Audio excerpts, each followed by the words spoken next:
Well, first off, we just beat a heck of a ball club.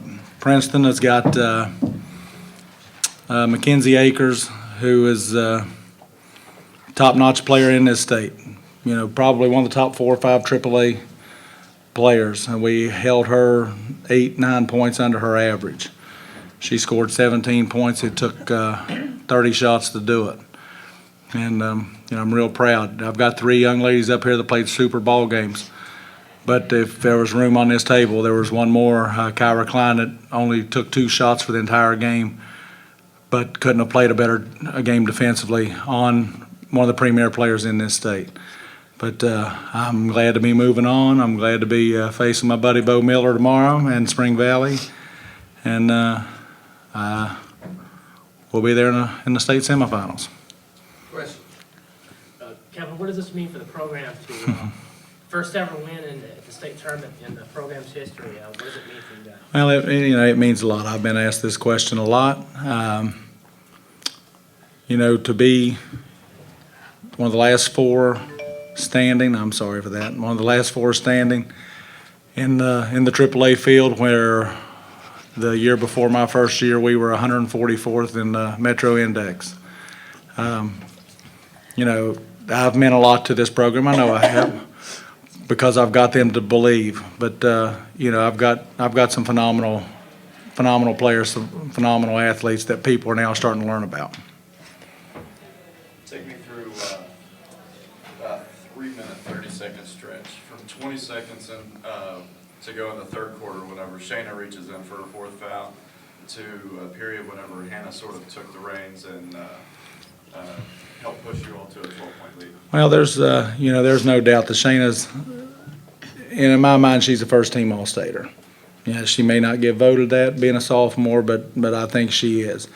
And so many people not associated with our program thinks, Shayna Gore's not in the game, they're beat. She's one of the biggest idiots I've ever coached in my life.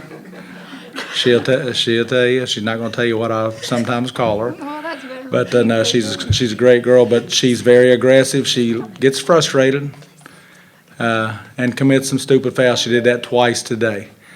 But every single time in the tournament, we've played 4 games, and she's been in foul trouble all 4 games. And every time that we've taken her out, Hannah has slowed our team down, and actually we've expanded the lead every single time.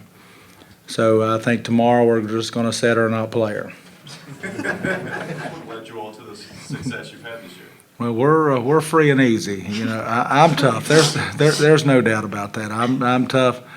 I say a lot of things I shouldn't say, boys or girls. But I have as much fun as anybody on the planet. I'm probably the biggest practical joker in the world. I say stuff. I mess with their mommies all the time, and I keep things. You I don't keep things loose. You don't mess with him. You're fixing. You Yeah, don't mess. he He always always talks talks about about my mom. He talks about my mom. All right. But you can't play tight, and this one to my left gets tight because I'm on her. She plays the position I played. She plays it quite a bit better than I played. If you could screw my head off 26 years ago and put it on hers, she'd be really special. But she's a very talented young lady, as all 3 of these are. And when you couldn't have played a better first half than what she did. And then when she got out in foul trouble and was out so long, she thought she would just step back in and the magic would still be there. And you don't set for 15, 20 minutes of real live time and get back in and have it. You got to work yourself back into it. But she learned that today. It may happen again tomorrow. And, maybe she can learn from this, and the 3 of these girls can lead us to another one. Looking forward, how difficult is it? I mean, an emotional game, your all's first ever state tournament win in school history, and then you got to turn right around in a team that you've already got pretty good history with, and you got to get refocused for 5:30 tomorrow. Well, that's what state tournament ball's about. I've got a lot of friends, a lot of coaches throughout the state. I've got a lot of people that I talk to quite a bit. This big idiot, at the very last 15 days of the season, scheduled 9 games. I didn't actually pay a lot of attention because I had omitted writing 2 of the games down. But we ran the gauntlet, and we were tired, no doubt about it. But they pushed through, fought through. You know, they'd play 7 days in a row if they had to. If that's what they had to do to try to win a state title, they would do it, and they would persevere. It means the world to me and my teammates. Not most kids out there get to do this, and in the past we haven't got to.